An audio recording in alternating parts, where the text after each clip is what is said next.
नमः। बोल सुखदेव भगवान की जय।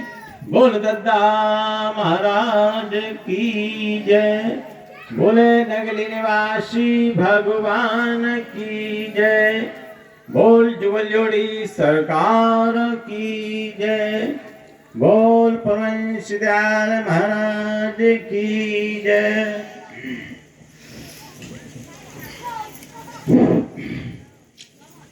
आज के सत्संग में जो भी लोग उपस्थित हैं, मैं सभी को अभिनंदन करता हूं और बाहर से आए सभी संत समाज को मैं अभिनंदन करता हूं और विशेषकर इस सभाया को जो आयोजन किया गया है, मैं दद्दा महाराज के परिवार को अभिनंदन करता हूं।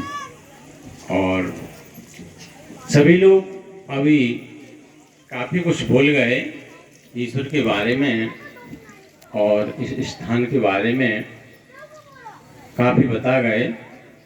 तो जी वास्तव में ये सही बात है कि दद्दा महाराज जो है ना, उनका कितना बड़ा जो नाम अपने करे गए यहाँ, इसमें जो दद्दा महाराज जी थे, जो अपने जगत गुरु माने जो विश्व में जो पैगंबर हुए हैं, पैगंबरों की लिस्ट में वो अपना नाम लिखा गए। वो हम आपको बताएंगे जो विश्व में जो पैगंबर कितने हुए हैं, उस पैगंबरों में उनका नाम है। और ऐसे गुरु महाराज जी के आज माता पिता ने उनको जन्म दिया है। ऐसे अपने तुलसीदास जी कहते हैं कि धन पित मात जिन्हें जे जाए, इनके माता पिता ने इनको जन्म दिया। इनके माता पिता हमको ऐसे गुरु महाराज जी को दे गए हैं जिन्होंने हमारे जीवन को सफल कर दिया। हमारे जीवन को नहीं, हमारे लाखों लोगों के जीवन को सफल कर दिया। ऐसे माता पिता आज जहाँ भी हो, जिस लोक में हो, मैं उनको नमन करता हूँ। और जो दद्दा महाराज जो विश्व में जो पैगंबरों की लिस्ट में जो नाम लिखा गया, उसके बारे में हम आपको बताएंगे। ईश्वर के बारे में हमारे विद्वान लोग आपको सब कुछ बता गए हैं, फिर भी हम आपको बताएंगे कि वास्तव में ईश्वर क्या है और उसका रास्ता क्या है। वो रास्ता हम आपको बताएंगे कि वो अपन को ईश्वर का रास्ता जानना चाहिए। भाई हमें हमारा लक्ष्य क्या है, जो हमारे मानव जीवन का जो उद्देश्य है, हमें अपने उस उद्देश्य पर पहुंचना है, हमारे लक्ष्य को अपनी पूर्ति करना है। तो हम ये बताना चाह रहे हैं कि जो विश्व में जो पैगंबर हुए हैं, सबसे पैगंबर कौन हुए हैं? देखो, गुरु और ईश्वर, इन दोनों के बारे में अपन को जानना चाहिए कि गुरु क्या होता है, ईश्वर क्या है। गुरु और ईश्वर दोनों अलग अलग हैं। गुरु ही हमें ईश्वर तक पहुंचाता है, तो इसलिए हमें गुरु के बारे में और ईश्वर के बारे में दोनों की जानकारी चाहिए। और हमारे अभी महानपुरुष सभी लोग ईश्वर के बारे में काफ़ी ऊंची ऊंची बातें बता गए, यानी मतलब उस लक्ष्य तक पहुंचा गए। लेकिन फिर भी रास्ता, कोई अपन को ऐसा रास्ता मिलना चाहिए जिस रास्ते में, जिस सुलभ रास्ते पे अपन पहुंच जाए। भाई रास्ते कई प्रकार के होते हैं, कठिन भी रास्ता होता है, सरल भी रास्ता होता है। तो हम आपको एक सरल रास्ते से ले जाना चाहते हैं, जो हमारे मानव जीवन का उद्देश्य है। जैसे तुलसीदास जी ने कहा है कि जो न तरे भवसागरे नर समाज यस पाए, शोक कृति निंदक मंद मत आत्मा हनगत जाए। जो लोग इस मनुष्य शरीर को पाते हैं, यानी इस मनुष्य शरीर को प्राप्त करते हैं, जो न तरे भवसागरे, इस मनुष्य शरीर को पाकर के अपने अपनी आत्म कल्याण का उपाय नहीं ढूंढा, यानी तरने का उपाय नहीं ढूंढा। जो न तरे भवसागरे नर समाज यस पाए, इस मनुष्य शरीर को पाकर के अपनी आत्म कल्याण का उपाय नहीं ढूंढा। वो कैसे कहे जाते हैं वो कैसे, वो कृतज्ञ हैं, यानी परमात्मा के वो ऋणी हैं। अपन को ये परमात्मा ने जो शरीर दिया है, जो हमारे संतजन अभी पहले बता गए हैं कि बड़े भाग मानस तन पावा, सुर दुर्लभ सब ग्रंथन गावा, नर समान नहीं कबन देही, जीव चराचर जाचत जेही। ये हमारे संत जी बता गए हैं कि जो वास्तव में ये मानव शरीर बड़ा भाग्यवान है। अपन को ये मानव शरीर बड़े भाग से मिला है। तुलसीदास को ये लिखना पड़ा कि बड़े भाग, यानी बड़े भाग से हमको जो मानव शरीर मिला है। नहीं तो वो लिख देते साधारण लिख देते, छोटा भाग लिख देते, कुछ भी लिख देते, बड़ा भाग नहीं लिखते। तो बड़े भाग से अपन को ये मानव शरीर क्यों मिला? अच्छा जी, अपन को ये जानने की जरूरत है कि बड़ा भाग क्यों है। इसमें हमारे संत जी को दोहा सुना रहे थे, तो इसके बारे में अपन थोड़ा सा बता दें। अभी अपन उस लक्ष्य पे पहुंचेंगे जो हमारे दत्ता महाराज हैं, गुरुजन हैं, जो उस कतार में अपना नाम लिखा गए हैं, वो भी हम आपको बताएंगे। हमारे संत जी दुआ पढ़ रहे थे, कहतन बिस्की बेल री, गुरु अमृत की खान, शीश दिए जो गुरु मिले तो भी सस्ता जान। तो ये देखो दोनों बातें बड़ी अटपटी लगती हैं। किस हमारे कबीर साहब क्या कह रहे हैं, कहतन बिस्की बेल री, ये तन की बिस्की बेल है, और तुलसीदास जी कह रहे हैं कि बड़े भाग मानस तन पावा। ये दोनों बातें कैसे संभव हो सकती हैं? कबीर साहब कह रहे हैं भाई ये जहर है, मतलब ये शरीर तो बेकार है, जहर के समान है। नहीं, गुरु तो खैर अमृत खान होता है। गुरु तो हमारे संत जी ने दुआ मैं पढ़ा था कबीर साहब का कि सब धरती कागज करूं, लेखन सब बन रहा है, सात समुद्र की मछली करूं, गुरु गुरु लिखा न जाए। तो वो वास्तव में गुरु अमृत की खान होता है। इतना सारा होने के बावजूद भी हम गुरु के गुणगान नहीं लिख सकते। लेकिन जो चीज समझने का विषय है, क्या कबीर साहब क्या कह रहे हैं, कहतन बिस्की बेली, और तुलसीदास जी कह रहे हैं कि बड़े भाग मानस तन पावा। अब दोनों की कौन सी बात सत्य है, जी हम आपको बताएंगे। ये दोनों ही बातें सत्य हैं। अब आप लोग कहेंगे भाई दोनों बातें सत्य कैसे हो सकती हैं, तो इसका हम आपको बता दें। कहतन बिस्की बेली, क्यों ये बिस्की बेली है? ये तन की बिस्की बेली इसलिए है कि हमने मनुष्य का जन्म प्राप्त करके यदि अपन ने परमात्मा को नहीं जाना या परमात्मा का रास्ता नहीं ढूंढा, वो तुलसीदास जी कह रहे हैं सुकृति, मतलब ये कृतज्ञ है, हम परमात्मा के ऋणी हैं। अपने इस तन को प्राप्त करके परमात्मा का रास्ता नहीं ढूंढा तो ये जहर का काम करेगा। क्यों जहर का काम करेगा? ये इसलिए जहर का काम करेगा कि अपन को फिर 84 तैयार खड़ी है। 84 में अपन को जाना पड़ेगा। ये 84 लाख प्रकार की योनियां होती हैं, जिसमें फिर बहुत कई समय बाद जो है ना अपने मानव का नंबर आता है। परमात्मा इस मनुष्य का नंबर तो देता है, लेकिन 84 लाख योनियों के बाद देता है। जब हम 84 पूरी करेंगे उसके बाद मिलेगा आपको, वैसे नहीं मिलेगा। वैसे 2-3 कारणों से मिल जाता है। इसमें 2-3 कारणों से मिलता है मानव जन्म। एक कारण होता है कि 84 लाख अपन इसकी पूरी कर लें, 84 लाख योनियां पूरी कर लें, उसके बाद मानव का जन्म मिलता है। दूसरा, मानव का जन्म अपन परमात्मा को प्राप्त कर लें तो ये मानव का जन्म मिलता है। और तीसरा, कहीं अब अपन जो है ना देश की रक्षा करते हुए अपन अपने प्राणों की आहुति दे दें तो अपन को आपको मानव जन्म मिलेगा। क्योंकि अपन ने अपने किसी अन्य कारण से शरीर नहीं छोड़ा है, अपन ने परित के कारण शरीर छोड़ा है। तो ये अपन बता रहे हैं कि मानव का जन्म मिलता है किन किन कारणों से। तो हम आपको ये बताना चाह रहे हैं कि ये जहर क्यों है। जहर का हमने आपको बताया कि अपन ने परमात्मा को नहीं जाना तो ये आपको 84 में जाना पड़ेगा, इसलिए ये जहर बनेगा। और परमात्मा को जान लिया तो फिर कागज जहर, फिर तो अपन मोक्ष को प्राप्त करेंगे। और तुलसीदास जी इसलिए कहते हैं कि ये शरीर जो है ना बड़ा भाग है, बड़े भाग मानस तन पावा, सुर दुर्लभ, यानी देवता भी इसकी याचना करते हैं। देवता लोग इस शरीर की याचना करते हैं और अपन देवताओं के पीछे पड़े रहते हैं। इसके देवताओं के पीछे पड़े रहने में भी हम थोड़ा सा बताएंगे आपको। जैसे हमारे संत जी ने एक चौपाई और पढ़ी थी कि नर समान नहीं कवन देही, जीव चराचर जाचत जेई। ये जो मानव शरीर है ये किसी की देह इसके बराबर नहीं है। सारे जीव इसी की याचना करते हैं।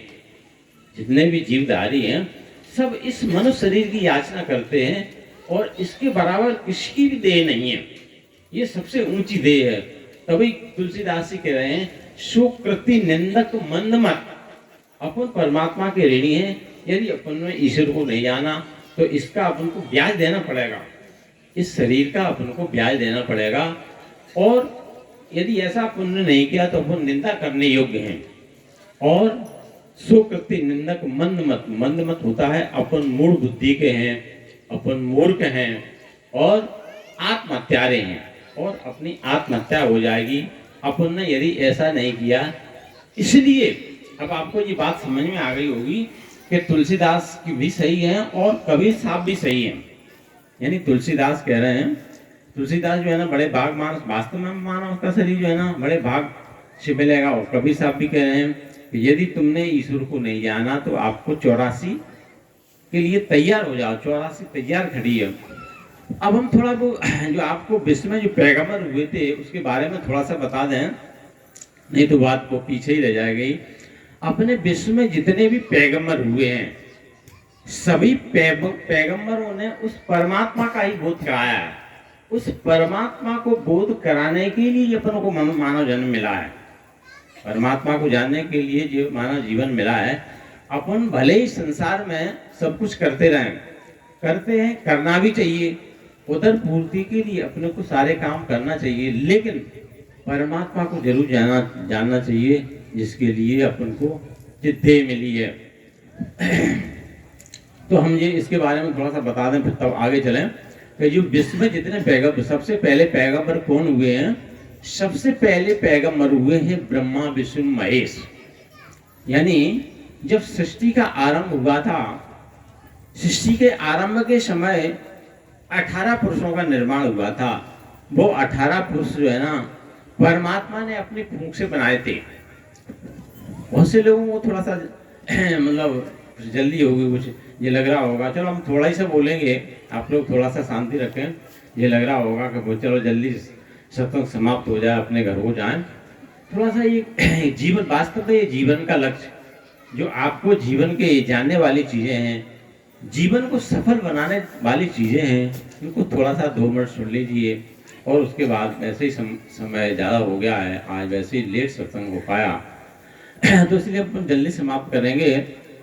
बोल शरदेव भगवान की जय। तो अपन वो बता रहे थे कि मान लो जो परमात्मा ने जो 18 पुरुषों का निर्माण किया था, उन 18 पुरुषों ने ये किसी के माता पिता से पैदा नहीं थे। तो सबसे पहले ब्रह्मा विष्णु महेश ने ही वो अपने पैगंबर हुए थे, उन्होंने ही ये परमात्मा का भजन किया था। अभी यहाँ थोड़ी सी चर्चा चल रही थी शंकर जी के बारे में, शंकर भजन बिना नर बिना भावा मोर। तो वो शंकर के भजन के बारे में थोड़ा सा बता देते हैं, वैसे तो लंबा टाइम नहीं लेंगे थोड़ा सा। तो सबसे पहले कौन से हुए? ब्रह्मा विष्णु महेश, यानी महेश के ही शंकर जी कहते हैं। तो ये शंकर भजन बिना नर भक्ति न पावे मोर, ऐसा तुलसीदास जी कह रहे हैं। तो शंकर भजन का लोग गलत अर्थ लगाते हैं, यानी शंकर जी का भजन कोई शंकर जी यानी शंकर जी का जाप करने से नहीं। शंकर भजन हमारे संत जी ने किसी ने बताया भी था कि शंकर भजन माने होता है कि शंकर जी ने किसका भजन किया था, वो भजन है। जिसने शंकर जी का भजन किया है उस भजन को जानना है। शंकर भजन बिना, यानी जिसने शंकर जी का भजन किया है उस भजन को अपन को जानना है, वही भजन को अपन को करना है। उस भजन के बारे में हमारे संत जन बहुत कुछ बोल गए हैं, हम थोड़ा सा बताएंगे। तो जो है ना विश्व के जो पैगंबर हुए थे, तो अपन को उस शंकर जी ने जो भजन किया है वो भजन अपन को करना है। जैसे अपने एक उदाहरण में, अपने भागवत में उदाहरण लिखा है, जब विष्णु भगवान क्षीर सागर में लेटे हुए थे, उन्होंने भी यही शंकर का उस पर जोर दिया था। उन्होंने कि हे समुख में सोता न जीवू, अपने अपितत्व का अनुसरण करने वाले उस अंतर्दृष्टि के द्वारा उस महेश्वर तेज का साक्षात्कार करता हूँ। वो नहीं आगे अपन इतना ही लेते हैं कि वो महेश्वर तेज, वो महेश्वर तेज कौन सा? वो महेश्वर तेज माने वो शंकर जी ने इतना भजन किया था, कि परमात्मा ने उनको मतलब यानी ब्रह्मा थे, ब्रह्मा और विष्णु थे। ब्रह्मा विष्णु ने अपनी समाधि खोल ली, पर शंकर जी ने अपनी समाधि नहीं खोल ली। तो परमात्मा ने जो है ना 1 करोड़ का सूर्य का प्रकाश जो है ना उनके ऊपर पटक दिया, फिर वो तिलमिला गए। तब उन्हें अपनी समाधि खोली और उन्होंने कहा भाई एक मतलब उन्होंने वरदान देना चाहा कि भाई मैं आपकी तपस्या से प्रसन्न हूँ, आप वर मांग लो कुछ। मतलब आकाशवाणी जो होती है परमात्मा की तरफ से शंकर जी के लिए, उन्होंने कहा भाई मैं आपकी तपस्या से प्रसन्न हूँ, आप वर मांग लो। तो शंकर जी ने क्या कहा? शंकर जी ने कहा कि भाई यदि आप मुझे वर देना ही चाहते हो तो अभी थोड़ी देर पहले मैं जो साक्षात्कार कर रहा था मुझे वही चाहिए। तो उन्होंने कि एवं मस्त ऐसा ही हो। तो परमात्मा ने उनको ऐसा वरदान दे दिया। तो अपन लोग कहते हैं कि भाई शंकर जी के 3 नेत्र हैं। शंकर जी के 3 नेत्र नहीं है, शंकर जी के सभी के 3 नेत्र हैं। अपन जितने भी लोग बैठे हैं सभी के 3 नेत्र हैं, पर अपना तीसरा नेत्र बंद है। ये गुरु तीसरे नेत्र को खोलता है, तीसरे नेत्र से ही परमात्मा का साक्षात्कार होता है। वो तीसरा नेत्र अपन को खुलवा लो तो अपन को परमात्मा का साक्षात्कार हो जाएगा। तो वो शंकर भजन वही है, उसको अपन को जाना चाहिए। तो जी विश्व में जो पैगंबर हुए, सबसे पहले कौन विश्व में? ब्रह्मा विष्णु महेश हुए पैगंबर। उसके बाद और कौन पैगंबर हुए? उसके बाद हमारे कबीर साहब भी हुए। कबीर साहब जो है ना, कबीर साहब ने भी यही 4 मुक्ति का ज्ञान दिया था। कबीर देखो, अपन को परमात्मा को जानने के लिए केवल एक ही रास्ता है। देखो परमात्मा एक है और एक ही रास्ता है, उसी रास्ते को अपन को जानना है, दूसरा कोई रास्ता है ही नहीं।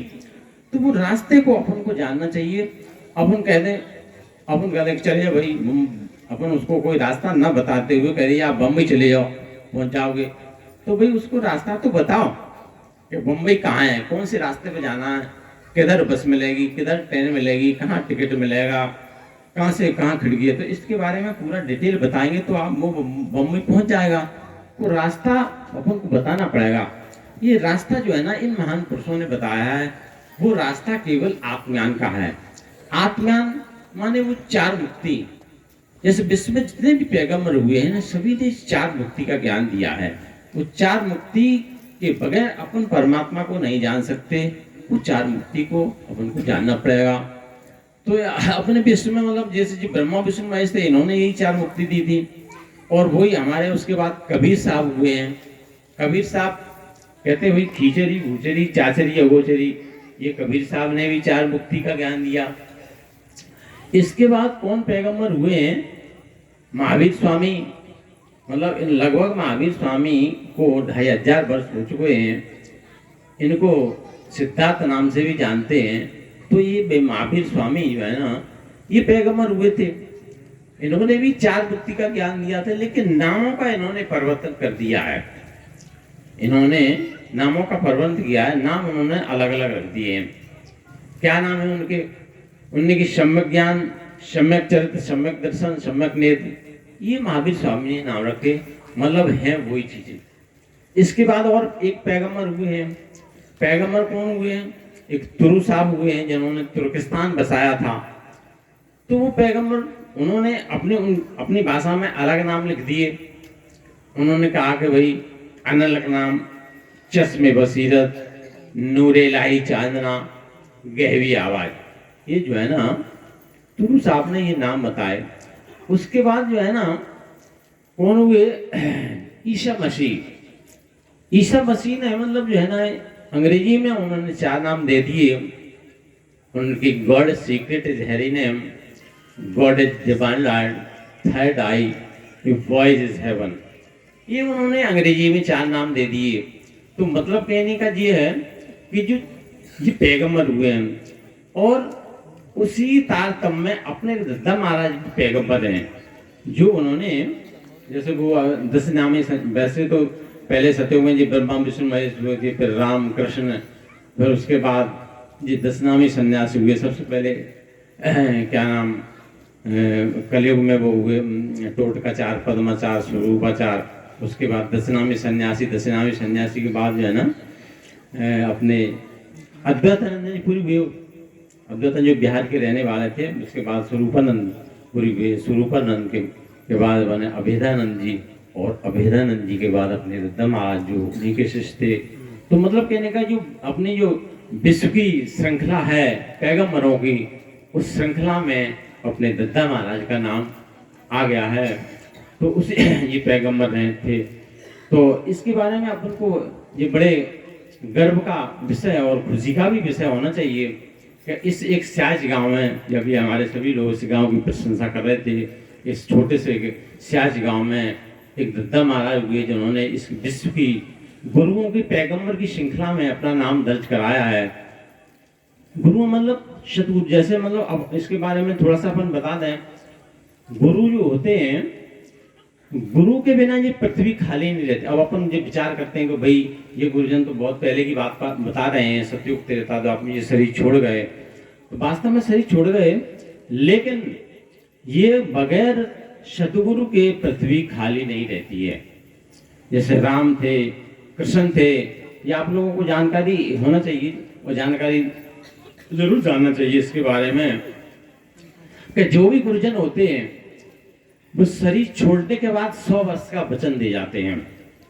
तो हर समय गुरुजन के बगैर पृथ्वी नहीं रहती खाली। तो उसी में ऐसे ही राम भी अपना शरीर छोड़, जब शरीर उन्होंने छोड़ा था वो भी 100 वर्ष का वचन दे गए थे। कृष्ण भी 100 वर्ष का वचन दे गए थे। इसी तरह से सभी अपने अपने महान पुरुष 100 वर्ष का वचन दे जाते हैं, और ये बगैर गुरुओं के पृथ्वी खाली नहीं रहती। और उसी की श्रृंखला में जो अपने दद्दा महाराज हैं, तो हमारे कहने का मतलब है अपन को उस परमात्मा के बारे में, ये गुरुजन होते हैं और परमात्मा दोनों अलग अलग हैं। परमात्मा और गुरु, केवल अपन गुरु तक सीमित नहीं रहना चाहिए। जैसे तुलसीदास ने कहा है कि सगुण उपासक मोक्ष नहीं। अगर यदि अपन सगुण तक उपासक रहेंगे तो अपन को मोक्ष नहीं प्राप्त होता। जैसे अपने एक गुरुजन थे, आपके बारे में सुना होगा कि जैसे स्वामी रामकृष्ण परमहंस थे। स्वामी रामकृष्ण परमहंस थे, इनके बारे में सुना होगा आपने। इनके गुरु कौन थे? इनके गुरु एक तोतापुरी थे जो उसी श्रृंखला में। तो रामकृष्ण परमहंस आप लोगों ने पढ़ा होगा, ये सुना भी होगा। रामकृष्ण देवी के भक्त थे, मतलब अटूट भक्त। जैसे कोई अटूट भक्त करे, मतलब बिल्कुल सब कुछ त्याग करके, मतलब देवी को उन्होंने इतना प्रसन्न कर लिया था रामकृष्ण परमहंस ने कि देवी उनसे बात करने लगी थी। तो जब देवी उनसे बात करने लगी तो उन्होंने कहा, उनके पूरे शरीर में कोढ़ हो गया था। इनके रामकृष्ण परमहंस के पूरा शरीर कोढ़ से सिंचा रहा था। तब सभी लोग उनका उपहास कर रहे थे। परमहंस का हे परमहंस, तुम तो देवी के उपासक हो, तुम तो देवी से बात करते हो, जरा देवी से इतना भी नहीं कह सकते हो कि जी तुम्हारा से छोटा सा रोग ठीक कर लें। तब उन्होंने कहा कि चलो भाई आज हम उनसे बात करेंगे। तो स्वामी रामकृष्ण परमहंस ने कहा, तो जब उन्होंने अपने इष्ट का याद किया, अपने देवी का याद किया, तो देवी उनसे बात करने लगी। और देवी का कोई शरीर तो था नहीं। जब देवी उनसे बात करती है तो उन्होंने कहा भाई सभी लोग हमारी उपासना करते हैं, उपहास करते हैं। आप लोग थोड़ा सा ध्यान देने की जरूरत है इसमें कि जब रामकृष्ण परमहंस से बात कर रहे हैं तो वो कह रहे हैं कि सभी लोग मेरा उपहास करते हैं कि तुम छोटा सा रोग अपने देवी से ठीक नहीं करा सकते हो, तो हे देवी हमारा ये रोग ठीक हो जाए। तो देवी क्या कहती है कि हे परमहंस, जी मेरे हाथ का नहीं है, जी मेरे बस का नहीं है, जी मैं इसको ठीक नहीं कर सकती। तो एक दोस्त तुलसीदास से लिखते हैं कि सुनो भरत भाभी प्रबल, बिलख कहो मुन्नाथ, हान लाभ जीवन मरण, जस अपजस विद्यात। उनकी मेरे हाथ में नहीं, ये तो विधाता के हाथ में है, इसको हम ठीक नहीं कर सकते। तो उन्होंने कि आप एक छोटा सा मेरा काम नहीं कर सकते, मैंने तो अपना पूरा जीवन ही तुम्हें अर्पण कर दिया, आप एक छोटा सा मेरा काम नहीं कर सकते। तो उन्होंने कि नहीं मेरे बस का नहीं है। तो उन्होंने कि मैं एक उपाय आपको जरूर बता सकती हूँ, यदि उपाय आप कर सको। तो उन्होंने कि उपाय बता दो मुझको। तो उन्होंने उपाय बताया कि आपके नगर में एक तोतापुरी संत आए हैं, वो आपको उपाय जरूर बताएंगे, आप उनके पास चले जाओ। तो वो जो है ना राम परमहंस जो है ना वहाँ गए अपने नगर में तोतापुरी के पास में, तो वहां से उन्होंने यही चार मुक्ति का ज्ञान लिया, शायुज, शामी, सारूप, सालो। तब उन्होंने वो मुक्ति का उपाय मिला रामकृष्ण परमहंस को। इस तरह से अपन को इन भौतिक पूजा में यानी इन देवी देवताओं की पूजा में अपन को इसमें नहीं रहना चाहिए, इनका परित्याग करना चाहिए। जैसे हमारे पिछले संत जी बता गए हैं कि देवी देवताओं के बारे में आपको एक दो उदाहरण देते, समय तो कम है, एक उदाहरण ले लेते छोटा सा। जैसे जो है ना अपने भरत जी थे, भरत जी अपने जो नलियान से लौट रहे थे, तो जब नलियान से लौटने के बाद अपनी माता के पास गए, तो माता के पास उन्होंने जब उनको ये वास्तव में पता शॉर्ट में बता दे रहे हैं कि माता जब पता लगा कि ये तुमको जो है ना तुम्हारे भाई, उन्होंने कहा मेरे भाई कहाँ हैं, तो उन्होंने कहा तुम्हारी बहन को चले गए हैं और तुम्हारे पिताजी भी जो है ना शरीर छोड़ गए हैं।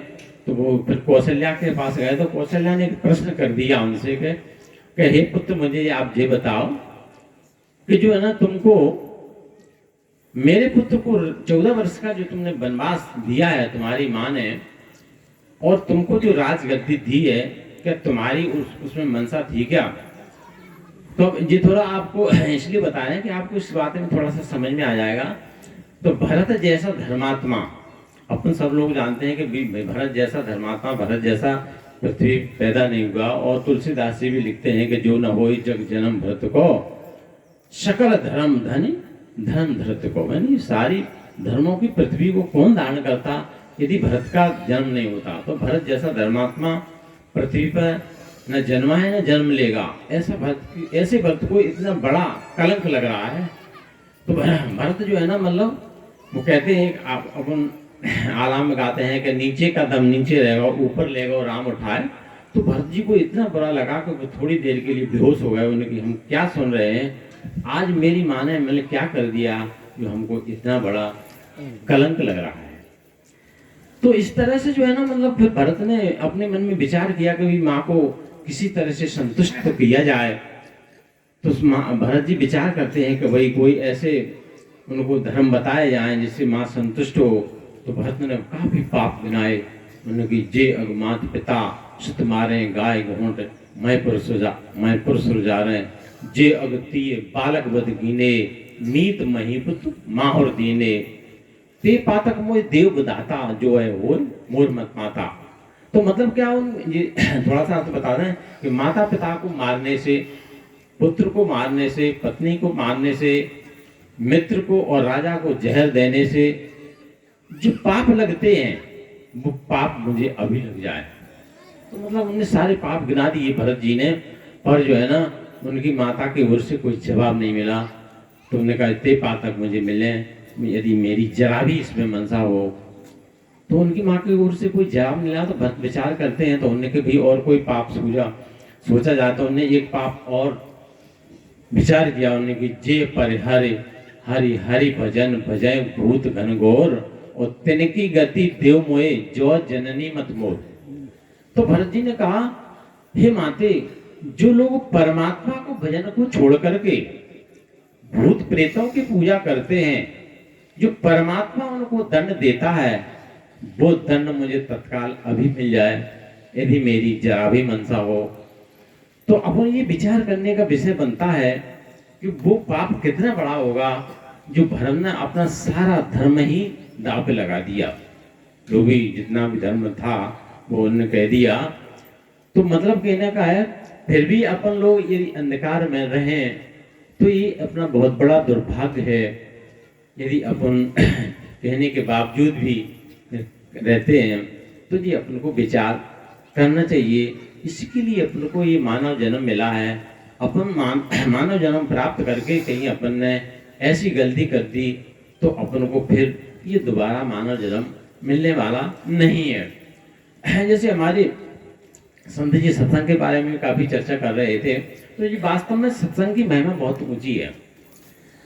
तो उन्हें एक चौपाई संत जी वो क्या नाम तुलसीदास जी लिखते हैं कि बारक नाम कहत जग जीव होत तरन तारन नरतेव तब नाम के बारे में लोगों ने अपने संत लोगों ने काफ़ी व्याख्या की है कि परमात्मा का नाम वास्तव में, यदि परमात्मा का नाम अपन जान लेंगे तो परमात्मा के नाम की महिमा काफ़ी बड़ी है। तो जी उसके बारे में हम ये दोनों चीज़ें आपको बता रहे हैं। तो क्या है कि बारक नाम, यानी बारक नाम क्या होता है? बारक माने एक बार। उन्हीं वैसे तुलसीदास जी ने जो उनके टीकाकारों ने उसमें अर्थ लिखा है, उसमें एक बार ही लिखा है। बारक माने एक बार, एक बार नहीं है। बारक माने एक बार नहीं होता, बारक माने 12 बार। 12 बारक नाम कहत जग जीव, होत तरन तारन तेऊ। मतलब जो इस नाम का स्मरण करते हैं वो तरने और तारने वाले हो जाते। मतलब केवल अपना ही तरना नहीं, भाई अपन ईश्वर का भजन मान लिया, अपन ने ईश्वर को जान लिया, ईश्वर का भजन करने के अपन दूसरों के तारने वाले हो जाएं, तब ये सही है। दूसरों को अपन तारें तब सच्चापन। जैसे अभी हमारे संत जन पीछे कई चौपाई पढ़ रहे थे कि पर हित सरिस धर्म नहीं भाई, पर पीड़ा शमने यदमाई। ये पराया हित करना सबसे बड़ा धर्म है। अब इसमें थोड़ा सा अपन और समझ लेते हैं कि ये धर्म क्या है।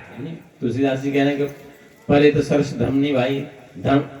अब तुलसीदास जी भी धर्म की व्याख्या कर रहे हैं, ये भी इस व्याख्या को भी समझ लें अपन कि धर्म दूसर सत्य समाना, आगम निगम पुराण बखाना। और उनकी धर्म क्या है? धर्म दूसरा धर्म कोई नहीं है, सत्य है। तो इनकी बस सत्य क्या है? तो इनकी उमा काओं में अनुभव अपना, ये तुलसीदास जी कह रहे हैं, उमा काओं में अनुभव अपना, सत हरि भजन जगत सब सपना। ईश्वर का भजन सत्य है और बाकी का संसार स्वप्न है। तो उस अपने सत्य भजन को जान लें, यही अपना वास्तव में सच्चा धर्म है। सत्य धर्म को अपन जानेंगे और दूसरे को जनाएं, यही सच्चा धर्म है। तो वो सत्य धर्म को अपन को जानना है। सत्य धर्म बगैर चार मुक्ति को अपन को नहीं जाना जा सकता है। अब चूंकि आज का थोड़ा सा कम समय है, इसका अपन डिटेल कल चर्चा करेंगे, इस डिटेल के बारे में कि सत्य कितना है, अपन चार मुक्ति के बारे में, परमात्मा का नाम क्या है और ईश्वर को कैसे जाना जाता है, उसका रास्ता कल बताएंगे। आज टाइम ज़्यादा हो रहा है ना, टाइम अधिक होने से आज हम ज़्यादा समय न लेते हुए और अपन यहीं समाप्त कर रहे हैं। तो हमारे कहने का मतलब ये है कि आप लोग जो है ना उस परमात्मा को जरूर जाने। इस परमात्मा को जानने के लिए अपन को ये देह मिली है, परमात्मा को प्राप्त करने के लिए देह मिली है। अन्यथा अपन को, यदि अपन ने ईश्वर को नहीं जाना तो अपन को बिल्कुल 84 तैयार खड़ी है, बिल्कुल 84 में तैयार जाना पड़ेगा। फिर तो केवल पछतावा के अलावा कुछ नहीं मिलेगा।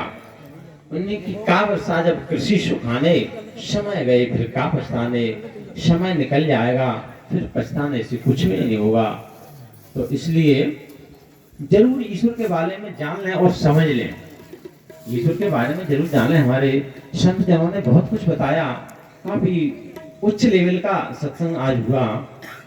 तो इसलिए उसको जरूर समझें, जानें। रास्ता भी बताएंगे। मान लो रास्ता आपको समझ में नहीं आया हुआ तो हम रास्ता को बड़ा सुलभ तरीके से बताएंगे, समझाएंगे, कल बताएंगे आपको। तो इसी के साथ हम अपने वाणी को विराम दे रहे हैं। कल सभी लोग थोड़ा अपने टाइम से आगे, फिर आज चूंकि आज अपनी पिंड से लोग आए थे, बस आए थे।